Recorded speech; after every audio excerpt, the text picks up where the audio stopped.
तर मी मराठ्यांच्या पाठीशी ठाम राहणार, न्याय मिळेपर्यंत मी मागे हटणार नाही, अशी भूमिका आज जरांगे पाटील यांनी घेतली आहे.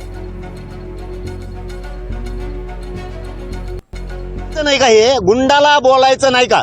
मी वंजाऱ्याचं नाव घेतलं का?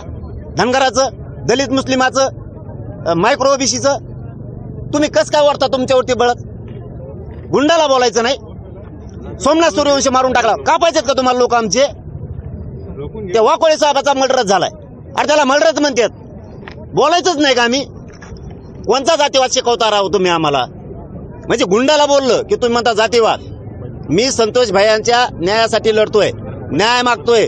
न्याय मागताना तुम्हाला जर जातीवाद वाटत असला तर वाटू द्या.